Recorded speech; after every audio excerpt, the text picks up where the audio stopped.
clasificar en base a esas características. Les pregunto, ¿el sueño será importante? ¿Por qué? Reparación, restitución, regeneración neurológica requiere que descansemos bien. ¿Por qué los médicos dormimos tan mal? ¿Por qué ustedes que solo estudian medicina tienes que organizar no hay tiempo, ¿no?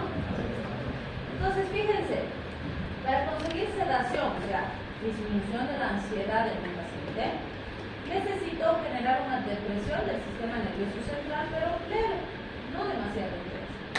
En cambio, para obtener ese efecto hipnótico, literalmente tengo que desconectar al paciente porque tengo que hacer que duerma. Cuando duerme, necesito un efecto de depresión mayor del sistema nervioso central, ¿sí? Y si bien estos efectos se consiguen dependiendo de la dosis que utilicemos del fármaco, es difícil separarlos. Y van a ver que cuando estoy usando, por ejemplo, sedantes hipnóticos en un paciente porque está muy ansioso, quiero que esté tranquilo, el paciente somnoliento, agotado, porque es difícil separar el efecto hipnótico, ¿sí? Entonces, por lo general, los dos van a ir de la mano. Ahora, es muy importante también considerar que estos fármacos, porque aquí vamos a ver benzodiazepinas, barbitúricos y demás, se usan también como procedimientos anestésicos, como parte del procedimiento anestésico, porque producen ese efecto de sedación en el paciente, ¿sí? Y puedo producir una sedación más intensa hasta desconectar al paciente. Pero si es demasiado intensa, el paciente puede llegar a tener una depresión respiratoria y vasomotora, puede entrar al coma y puede fallecer, ¿sí? Entonces sí pueden ser sustancias peligrosas. ¿Cuáles vamos a ver? Benzodiazepinas, barbitúricos, y van a ver que ahí hablamos de algunos últimos como solidem, buspirona, naproxen, saneflon. A la buspirona también la conocemos porque la hemos visto un poco cuando hemos hablado de receptores de serotonina, ¿no? Y el etanol está aquí, acá nos menciona el etanol porque ciertamente, como hemos visto en el tema de alcoholes, es importante considerar que el etanol sí tiene un efecto sedante hipnótico porque también actúa en el sistema GABAérgico con las benzodiazepinas y los barbitúricos. Pero como hemos visto, dependiendo de la dosis puede ser potencialmente peligroso. Obviamente no le vamos a recetar nosotros etanol al paciente, ¿no? A no ser que estemos usando como antídoto de qué? De intoxicaciones por alcoholes peligrosos, como etanol y etilenglicol. Bien, entonces empezamos con las benzodiazepinas. Las benzodiazepinas tienen una velocidad de absorción muy variable, por eso vamos a ver que hay acción rápida, intermedia y prolongada. En general, sí tienen buena concentración y rápida a nivel sanguíneo, y después de la administración oral la mayoría son bastante estables y tienen buena penetración. Sí atraviesan la barrera placentaria, y esto es importante porque idealmente no se debería usar benzodiazepinas en pacientes inestables, porque se puede producir un efecto defensor muy significativo en el producto de la gestación que puede poner en riesgo su subsistencia, ¿sí? Pero no se olviden que tenemos pacientitas que pueden estar embarazadas y que están con trastornos depresivos, se quieren suicidar, o las famosas depresiones postparto, por ejemplo, que también están siendo cada vez más frecuentes. Y obviamente esa mamá le va a dar de lactar al bebecito y también pasa la leche materna. Entonces hay que ver riesgo-beneficio. Si realmente la mamá va a necesitar medicarse, tal vez lo más apropiado es que no le dé de lactar al bebecito por la medicación. Y le vamos a dar lechecita de fórmula, no vamos a poder producir, ¿sí? Bien, entonces cuando hablamos de las benzodiazepinas vamos a empezar por las más conocidas. El alprazolam, que se usa de 0.25 hasta 2 miligramos día, el clorazepato de 7.5 a 60 miligramos día y el clonazepam de 0.25 hasta 20 miligramos día. Si se fijan, el rango de dosis es bastante amplio, ¿sí? Y van a ver que normalmente les damos la dosis más bajita posible. Idealmente mantenemos ahí. El punto es que, ¿qué dijimos que era esta estrellita verde? Fármacos de prescripción controlada, que son psicotrópicos. Las benzodiazepinas producen tolerancia y producen dependencia. Tienen características de droga. se puede hacer adicto el paciente, ¿sí? Entonces hay que manejarlas con mucho cuidado y siempre hay que vigilar al paciente mientras estemos utilizando estos fármacos, ¿sí? Vamos a ver que se unen a las subunidades del receptor GABA del tipo A del sistema nervioso central, facilitan la apertura del conducto de cloro y generan hiperpolarización de la membrana. Entonces fíjense, ya las hemos visto en anticonvulsivantes, ¿cierto? ¿Para qué usamos? En este caso vamos a ver para los trastornos de ansiedad principalmente, pero vamos a ver que varios ya los conocemos gracias a la anterior técnica. Fíjense sus efectos, van a producir depresión central, que en general los estoy usando por ese objetivo. Sedación, alivio de ansiedad, amnesia e hipnosis. Y también pueden generar estados de anestesia y depresión respiratoria, sobre todo los disales. Entonces, ¿esto por qué es importante? ¿Se acuerdan cuando hemos hablado de los anticolinérgicos y hemos hablado de la burundanga? De la escopolamina, ¿se acuerdan? Que les dije que está dentro de la clasificación de fármacos que se conocen como fármacos de sometimiento químico. ¿Para qué se usa? Delictivamente hablando. Buena noche, Cinderela. La burundanga es la buena noche, Cinderela. También el aliento del diablo, también lo dicen, ¿no? ¿Se acuerdan o no se empiezan? ¿No? Estas cosas no se tienen que olvidar. Las drogas de sometimiento químico es un grupo de varias sustancias que se llaman así justamente porque producen somnolencia, lo que hace que la víctima, en este caso, no sea capaz de reaccionar o de defenderse. Y el riesgo mayor es que generan esto, amnesia. Es decir, que la víctima no va a recordar con claridad los hechos, el agresor, las circunstancias y demás. Entonces, así como ese grupo que hemos visto antes, que era de los anticolinérgicos, estas benzodiazepinas son muy utilizadas en las famosas pildoreadas. ¿Sí? ¿Qué son las pildoreadas? Que le han puesto pues pildorita al refresquito, que le han puesto pildorita al trago, y hay abuso sexual, robos, un montón de cosas, ¿no? Entonces, este tipo de fármacos son muy peligrosos. Dentro de este grupo está también el famoso flunitrazepam, fíjense que es uno de los que más se usa. Entre comillas, estos fármacos no se deberían poder conseguir sin una receta valorada y deberían ser muy resguardados, ¿sí? Y aquí siempre les comento, hicimos una vez en experimentación y pues teníamos que ver, ¿no?, las características de benzodiazepinas y usamos flunitrazepam, que es justamente uno de los que se usa más en la parte delictiva. Y teníamos que comparar primero en cuánto tiempo tardaba en disolverse la tabletita, porque es muy común que en las discotecas, por ejemplo, están con su vasito bien, le soltaron ahí solo caminar, ¿no? Y después pasan cosas graves. Entonces, probamos en agua, gaseosa y ron con gaseosa. ¿Sí? Ping, ping, ping. Cronómetro. ¿En cuál creen que tarda más en disolverse la pastillita? Agua. En agua. ¿Cuánto creen que tarda?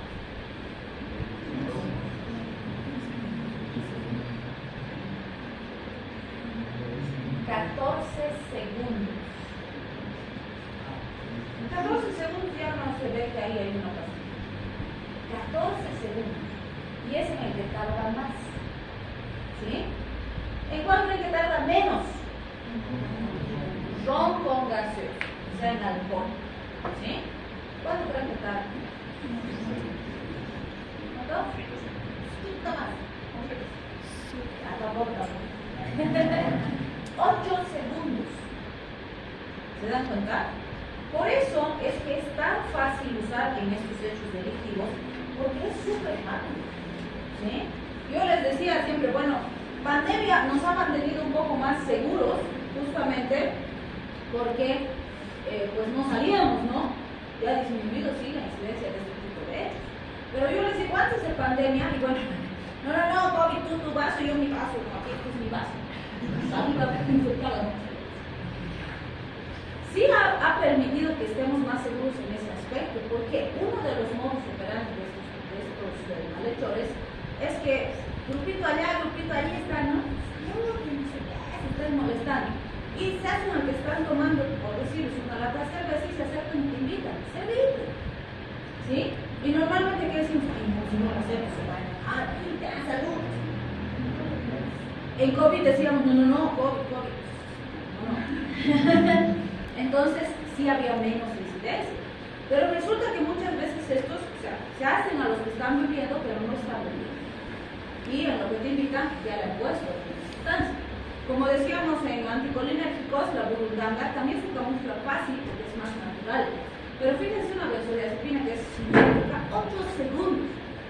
Yo les digo, resulta, estabas ahí en el bar, se han alquilado su mesita, estaban bailando. ¿No has dejado ahí un ratito tu vasito de cerveza y te has ido a bailar? 8 segundos bailas. ¿No? O has ido al baño. A veces se quedan charlando, ¿no? 2 horas. Entonces, suficiente, así vienen a la pasada nomás, ni siquiera estaba en tu mesa ni nada. ¿Sí?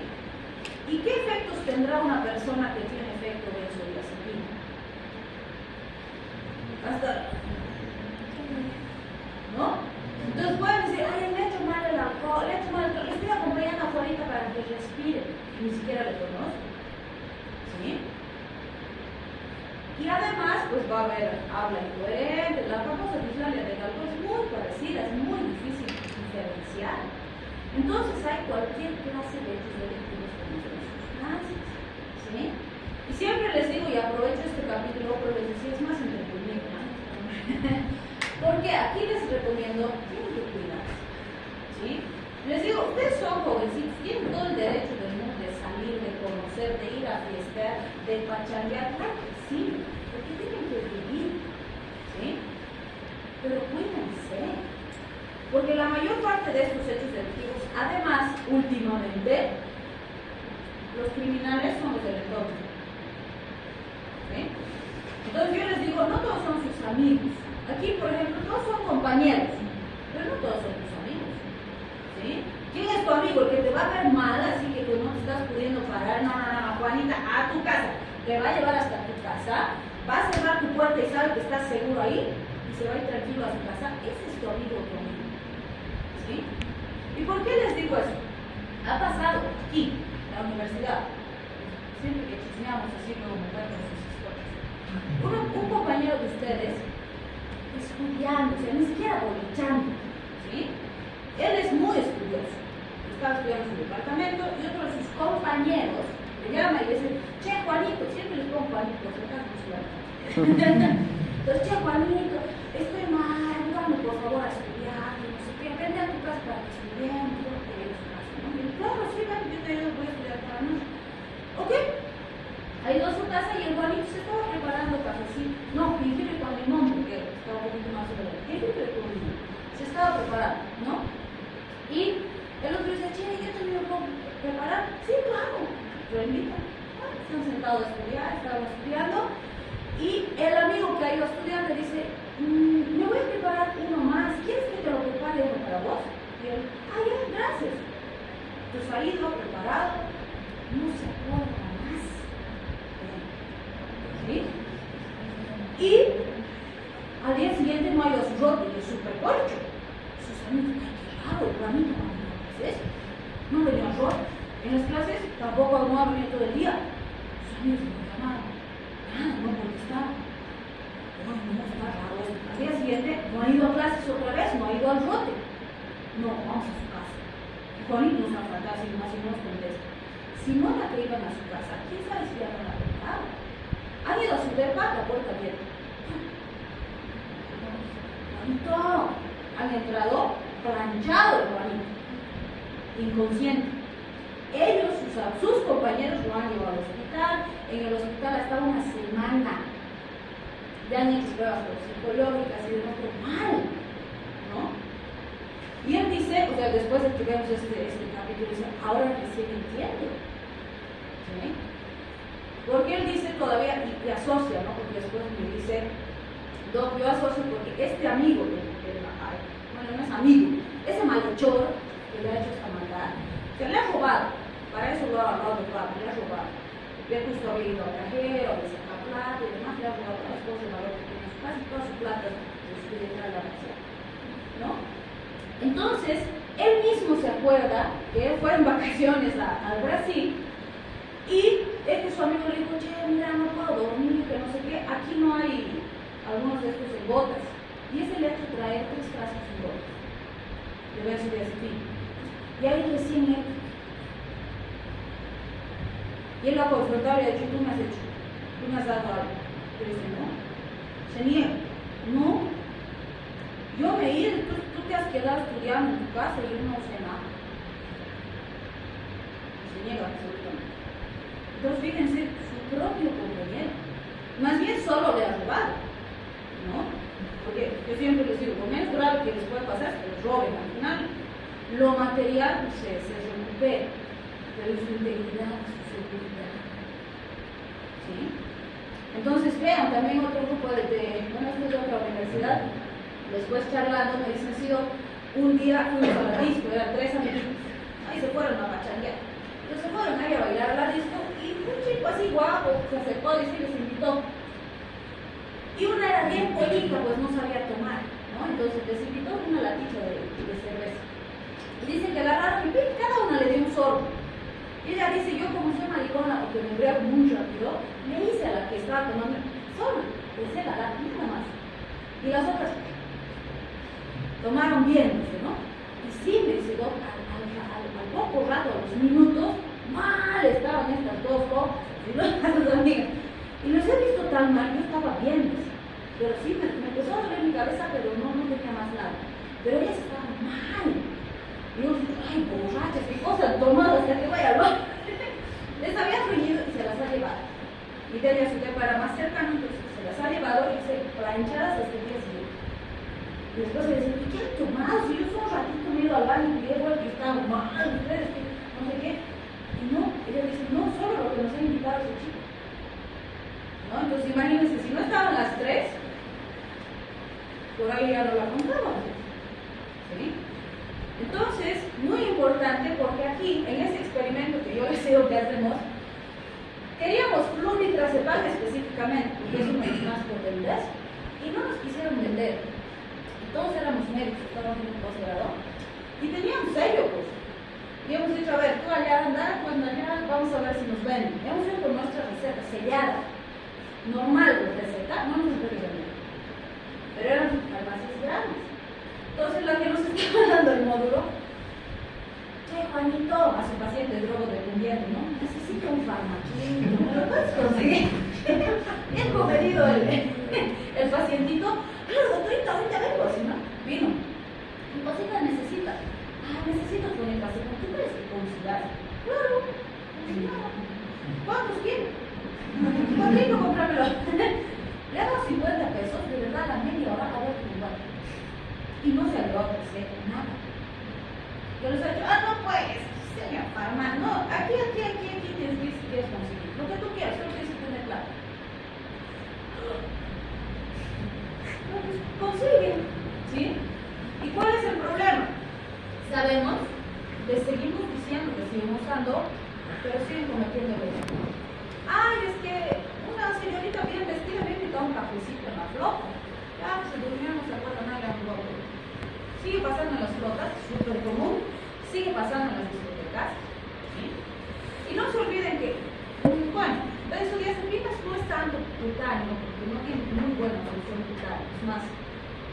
Pero burundanga sí se puede por piel, porque es amina terciaria, ¿sí? Entonces no se olviden que cuando hemos visto burundanga también hemos dicho, modus operandi, transporte público, te echan alguito en tu bracito, te echan alguito en tu cuellito, en tu cabellito y ya está.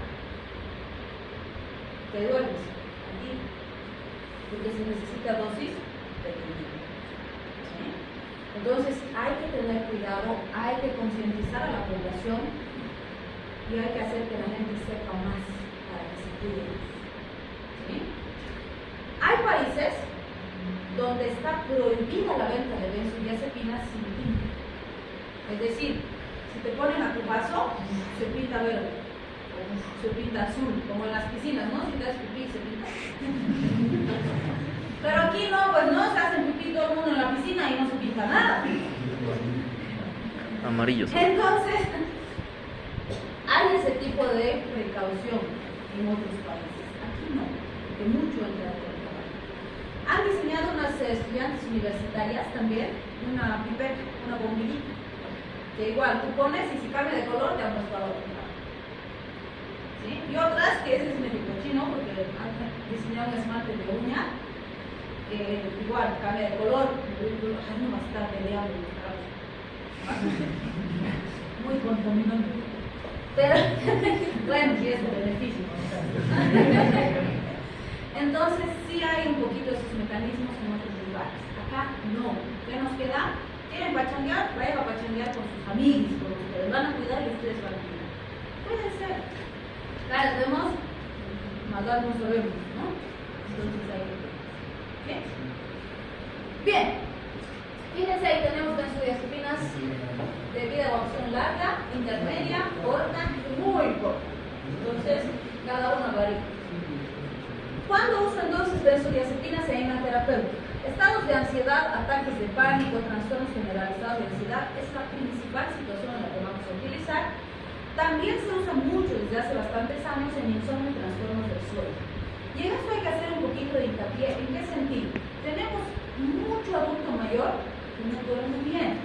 Evidentemente con el estrés, seguro que ustedes, por ejemplo, cuando tienen exámenes no duermen bien, ¿no? Cuando están ahí en la cuerda floja y no les está yendo bien en algo, están muy estresados, no duermen bien. Cuando tienen mucho trabajo no duermen bien. Entonces cada vez tenemos más población que tiene trastorno del sueño. Pero es típica de adulto mayor. Entonces, están agarrando y les están dando como si fuera tostado, ¿no? Y dicen, aquí están tus benzodiazepinas para 3 meses. Y le dicen, te vas a tomar cuarta tabletita. Se toma cuarta tabletita y duerme bien, hoy día. Mañana se vuelve a tomar bien. Y así van pasando los días. No se olviden que se produce tolerancia. Pues en algún momento ese pacientito con cuarta tabletita no duerme bien. ¿Qué hace? Viene de nuevo a consulta. No, pues le han dado para 3 meses. Entonces se duplica su dosis, se triplica su dosis. Y de verdad después nos llegan a la consulta porque como no les han hecho seguimiento, se han vuelto adictos. Y cuando van a la caja ya no les quieren dar porque ya se han dado cuenta que están adictos, pero es porque ellos no los han vigilado. Y vienen a la privada y se toman 6 benzodiazepinas por día y quieren obligar que les hagan receta para que se pongan en una caja. Pues te voy a dar para una semana y veremos cómo va. No, pues como para una semanita, no, para una caja, pues ven. No. No, pero es que una semana, pero vas a volver, vamos a ver cómo vas. Es adictivo, no tienes que tomar así. No, pero ¿cómo que se nota? Porque ya son adictos. ¿Sí? Entonces es muy importante que cuando usamos benzodiazepinas tenemos que vigilar el paciente. ¿Sí? Si puedo no iniciar de entrada benzodiazepina, mejor. ¿Sí? Este debe ser mi último recurso. Primero tengo que probar melatonina, tengo que probar triptófano con melatonina, tengo otros naturales, tengo hasta gomitas, cositos de gomitas con valeriana, cosas que son un poco más naturales, que me sirven a mí. Incluso puedo probar antihistamínicos. ¿Se acuerdan los antihistamínicos de primera generación? Pasan barrera hematoencefálica, producen efecto sedante hipnótico, dan sueño. Entonces puedo probar como antialérgicos, no para alergia, para que duerman. Si todo eso fracasa, recién paso a benzodiazepina. ¿Sí? Y si doy benzodiazepina, tampoco es que le voy a dar para siempre, tengo que vigilar, ver, ya vamos tanto tiempo, cortamos. Trata de dormir tú solo. Ya otra vez hacemos otro ciclo y vamos. ¿Sí? Bien, también se usan trastornos donde existe espasmo muscular intenso. La benzodiazepina relaja el músculo. ¿Sí? Entonces, por ejemplo, en pacientes que tienen esclerosis lateral amiotrófica, tienen enfermedades degenerativas donde hay espasmo constante y les genera dolor, nos ayuda a relajar. ¿Sí? Por ejemplo, en algo que usamos en la parte toxicológica mucho es en los laterolentismos, las mordeduras de araña de viuda negra. Lo principal que el paciente siente es dolor. A veces está intenso el dolor que simula un abdomen agudo. A mí me llegó hasta el quirófano en un paciente, y era el laterolentismo humano. ¿Sí?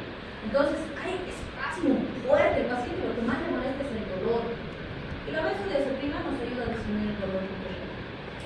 ¿Sí? Trastornos compulsivos anticonvulsivos, ya lo dijimos en el anterior capítulo, y por supuesto anestesia también, no solito, sino acompañando a los otros fármacos. La vida media es larga, entre 2 y 20 horas, el metabolismo es hepático y se producen metabolitos activos, vamos a ver acá. Pueden usar oxidación microsomal en reacciones de fase 1, conjugación en reacciones de fase 2, y finalmente se van a eliminar por vía urinaria. Entonces sí es importante, y además, como hemos visto, como hay benzodiazepinas de acción corta, intermedia, rápida, etc., es porque su metabolismo de cada una de ellas es diferente. Entonces fíjense, por ejemplo, si es lorazepam, se conjuga y no ya se elimina. En cambio, si es clorodiazepóxido, tiene que convertirse en desmetilclorodiazepóxido, demoxepam, desmetildiazepam, oxazepam, recién se va a conjugar y recién se va a eliminar. ¿Por qué me interesa conocer esto? Porque, por ejemplo, si fuera un clorodiazepóxido, ya han pasado, no sé, 4 horas, y le hago un test de orina, me va a salir negativo. Pero es un falso negativo, porque recién se está procesando. ¿Sí? En cambio, si fuera el lorazepam y han pasado 24 horas y le hago el test, probablemente me salga negativo. No porque no ha consumido, sino porque ya se eliminó. ¿Sí? Bien. ¿Qué efectos adversos se pueden producir? Depresión central, que bueno, estoy buscando depresión para que duerma, para que esté más tranquilo, pero si es excesiva, me puede traer complicaciones. ¿Sí? La dependencia, el factor que más tengo que vigilar. Mayor depresión con alcohol, entonces fíjense, si está pachangueando, ya está con traguitos, si le ponen benzodiazepina, le pega más duro. Entonces, efectos más potentes. ¿Sí? Y pues tiene interacción con otros fármacos, sí, con todos los que sean hepatotóxicos que utilicen metabolismo hepático. ¿Hay antídoto? Sí hay antídoto para la intoxicación por benzodiazepinas. Este siempre se tienen que acordar, es el flumazenil. Siempre les preguntan a sus brotes también. ¿Sí? Entonces el flumazenil es un antídoto que lo que hace es ir y bloquear la unión de la benzodiazepina con el GABA. ¿Sí?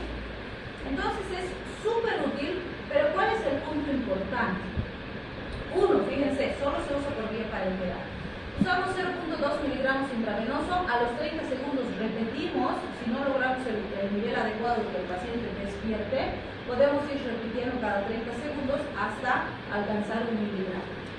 Para mantenimiento, obviamente después de valorar, ver cómo está respondiendo el paciente, podemos darle 0.5 miligramos a intervalos de 1 minuto con un máximo de 3 miligramos.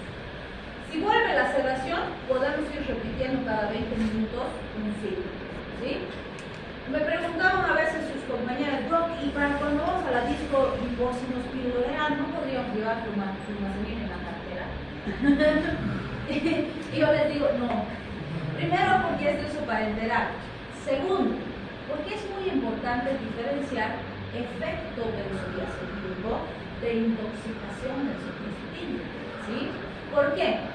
Gran parte de los pacientes piloreados no están intoxicados con benzodiazepina, están con el efecto de la benzodiazepina.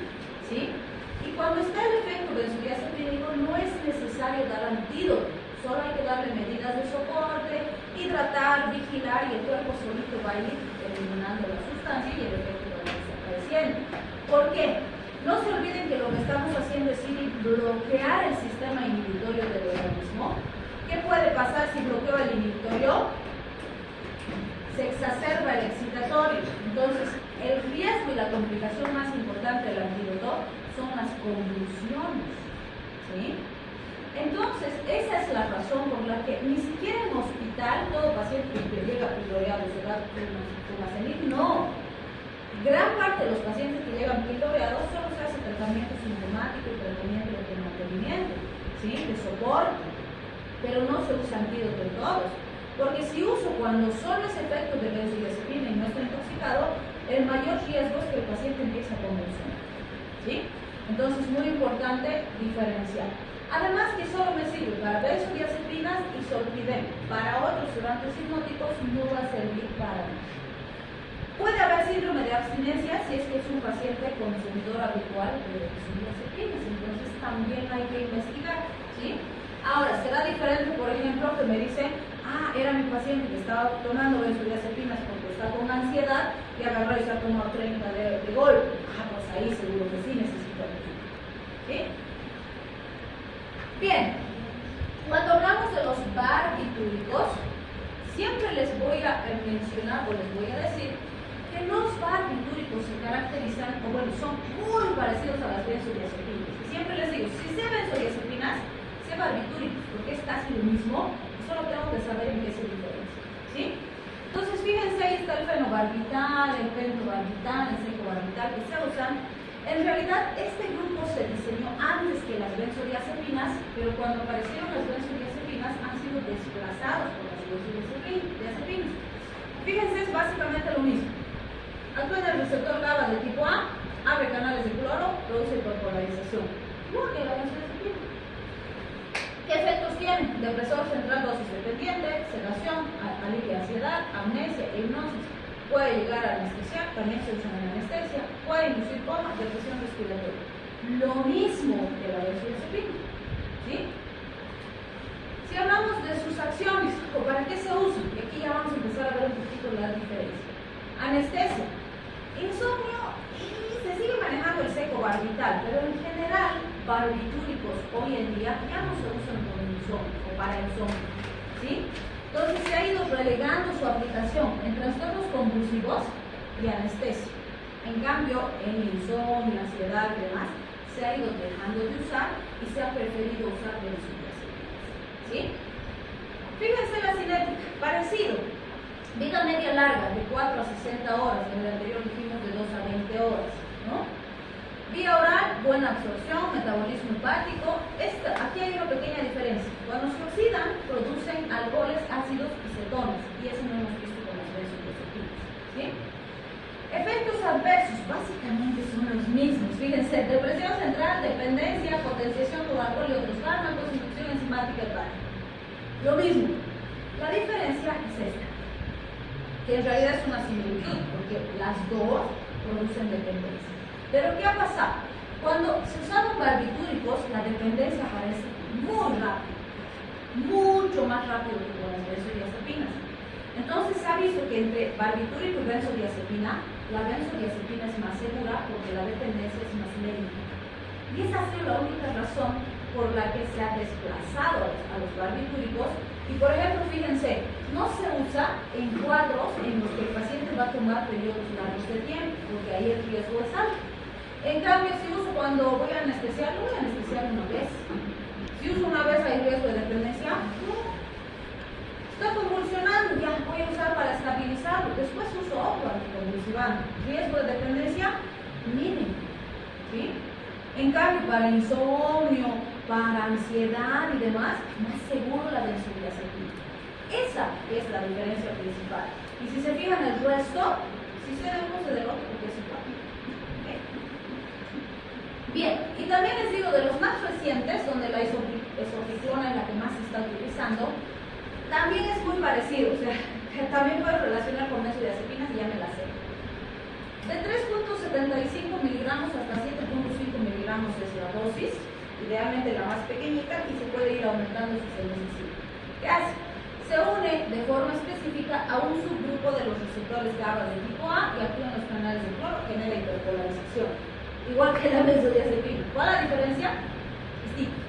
A un subgrupo. Como se une de forma más limitada a un grupo más chico, vamos a ver que hay unas diferencias muy importantes en el efecto, ¿sí? Pero después es muy parecido. Entonces, ¿va a iniciar rápido la hipnosis? Sí, entonces vamos a ver que puedo usar casi en los mismos cuadros que uso benzodiazepinas. Esto es lo más importante. Tiene poco efecto amnésico, menor que con las benzodiazepinas. La depresión psicomotora y la somnolencia del día siguiente también es más bajita.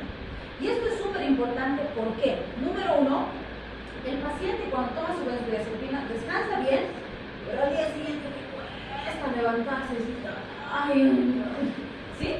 Y el pacientito lo que nos dice normalmente me dice, Doc, no voy a tomar otra cosita porque, pucha, sí descanso, pero al día siguiente estoy sonso. ¿Sí? O sea, hasta más o menos mediodía, medio que recién creo que estoy incorporándome bien y voy a trabajar en la mañana, estoy pero inútil, así lento, no. Y eso es bien característico de las benzodiazepinas clásicas. Con esto no hay. Se duerme bien, pero se despierta más fácil, ¿sí? Y se reintegra hacer más adecuadamente. Y en el grupo que, aunque no crean, nos da muy buen resultado, estos son los viejitos. Los viejitos suelen afligirse mucho porque no se sueñan nada, ¿no? Viene triste el viejito, el abuelito, y dice, no tengo sueñitos cuando duermo, ¿no? Y ese efecto de la benzodiazepina no es que no sueñe nada, es que no se acuerda por el efecto amnésico, ¿sí? Si le aflige mucho al pacientito, mejor porque se va a acordar lo que se sueña y va a estar más contento, ¿sí? ¿Cómo lo tienes? Ellos igual están haciendo esos casos. Bien, entonces, estos nuevos son muy útiles en trastornos del sueño, sobre todo en aquellos en los que el problema principal es la dificultad para conciliar el sueño e iniciar el sueño, ¿sí? Su vida media es más cortita, entre unas 6 horas, eso también le da más rango de seguridad y probablemente también se relacione con este efecto residual neuropsicológico. El metabolismo es por la 6 de 3 a 4, lo que hace que sí tenga interacciones con otros fármacos que usan en el hígado, y los efectos adversos básicamente son los mismos: depresión central, dependencia, depresión aditiva con alcohol y otros fármacos, igual que las benzodiazepinas, ¿sí? Entonces, ven, si sé benzo, sé los otros dos grupos también. Bien, tenemos los agonistas de los receptores de melatonina. El fragmenteón es uno de los que se está usando. Tenemos genérica también melatonina de 3, de 6 miligramos, va bastante bien. En realidad deberíamos iniciar con estos antes de darle benzodiazepinas al paciente, ¿sí? Porque sabemos que la melatonina lo que hace es iniciar el ciclo circadiano, entonces induce el sueño. En los pacientitos, si nosotros le damos melatonina, vamos a limitar ese proceso fisiológico. Entonces vamos a estimular los receptores MT1 y MT2 de melatonina y le vamos a producir sueño al paciente, ¿sí? ¿Cuál es el punto? Hay pacientitos que ya han tomado benzodiazepinas y les ofrecemos esto y nos dicen, no me hace nada, eso no me hace dormir, pero es porque ya son adictos a las benzodiazepinas. Entonces hay que intentar. Evidentemente, la mayor parte de los autores coincide con que los análogos de melatonina se tienen que manejar con cuidado. ¿Por qué? No se olviden que la melatonina, al ser neurotransmisor, tiene retroalimentación negativa. Entonces, si yo le doy mucha melatonina al paciente, su sistema nervioso piensa que ya no necesita producir. O sea, ya me están dando, entonces yo no te produzco. Y se ha visto que a largo plazo eso puede ser contraproducente porque el paciente deja de producir melatonina y eso dificulta más el ciclo del sueño. Entonces se recomienda en las fases iniciales sí dar buenas cantidades de melatonina, pero después ir disminuyendo y más bien usar aminoácidos de suplemento como el triptófano y otros precursores para estimular su propia producción de melatonina y pues ir bajando esta y que él mismo vaya subiendo. Y hay mejor resultado, ¿sí? Algo interesante con este es que hay insomnio de rebote. ¿Qué significa eso? Y ese es un punto importante que sí tienen que preguntar. Le tienen que preguntar al paciente si donde duerme es un lugar tranquilo o si hay factores que lo despiertan a medianoche o a medio sueño. ¿Por qué? Si el paciente se despierta después de haber tomado fármaco, ha iniciado el ciclo de sueño y en medio sueño despierta, no va a poder volver a dormir, aún volviendo a tomar melatonina, ¿sí? A eso se refiere con este insomnio de rebote. Entonces hay que preguntarle, porque puede ser que el perro del vecino, no el vecino, la mascota del vecino, ladra mucho a media madrugada, a las 2 o 3 de la mañana se pone a ladrar como loco y siempre lo despierta. Entonces no nos va a servir, ¿sí? O resulta que la vecina de al lado siempre hace pachanga, entonces no me va a dejar dormir, no va a funcionar. Entonces sí hay que preguntar, hay que decirle, ¿donde duermes tranquilo? O hay mucha bulla, o hay, a ver, imagínense los pacientitos que viven por el centro, por San Martín, por ahí, es una locura en la madrugada, ¿no? Que los autos, que los pacientes se pelean, ¿verdad? Un montón de cosas. Entonces sí hay que preguntar. Si hablamos de las aplicaciones clínicas, entonces, trastornos del sueño, sobre todo los que se asocian a dificultad para iniciar el ciclo circadiano. Punto importante con la melatonina es que no es fármaco de prescripción controlada, ¿sí? Entonces, esto es muy útil porque es más fácil de conseguir. Aunque aquí todo se consigue, no hay mucho problema con nosotros tampoco. Esta es otra ventaja. Utiliza la CYP 1A2, que esta es usada por muy pocos fármacos. Entonces, las interacciones y y la hepatotoxicidad es más bajita que los otros grupos que hemos visto. Efectos adversos, se ha visto mareos, fatiga, cambios endocrinos, esto sobre todo a largo plazo hay que tener cuidado, y la fluvoxamina inhibe su metabolismo, entonces no asociar a fluvoxamina. Y bueno, finalmente la buspirona, que es agonista de los receptores de serotonina, que ya la conocíamos cuando hemos visto fármaco 1, se puede usar desde 7.5 miligramos hasta 60, pero 60 solo es en los casos pero donde realmente el paciente tiene demasiada ansiedad, está con un problema fuerte, y no podemos darle otra cosa y no podemos darle menos de 100 gramos de oxígeno. Pero si podemos con 7.5, con 15, manejar bien al paciente, mejor. ¿Sí?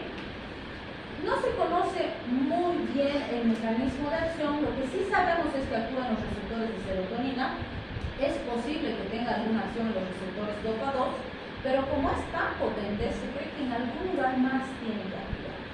¿Sí? ¿Qué es lo que va a hacer? Nos va a producir un efecto ansiolítico muy eficaz, pero esto es fundamental, es lento. ¿Sí?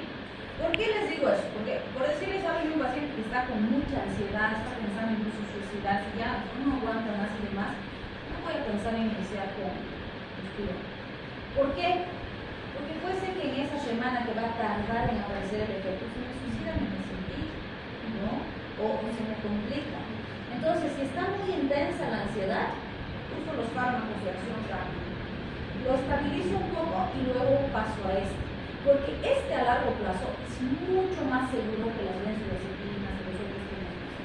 ¿Sí? Es más estable, pero tarda en aparecer su efecto. ¿Sí? Entonces, a largo plazo mucho mejor y no tiene depresión activa con los otros sedantes hipnóticos o con los otros sedantes hipnóticos. ¿Cuándo uso? Estados de ansiedad generalizada, principalmente para tratamiento de mantenimiento. Puede formar metabolitos activos, como efectos adversos se ha visto taquicardia, parestesias, trastornos gastrointestinales, que no son muy comunes. Interacción sí con algunas CYP3A4, entonces sí puede haber hepatotoxicidad, pero hay que vigilar la función hepática además y no suele tener interacción muy significativa. ¿Ya? ¿Descanso?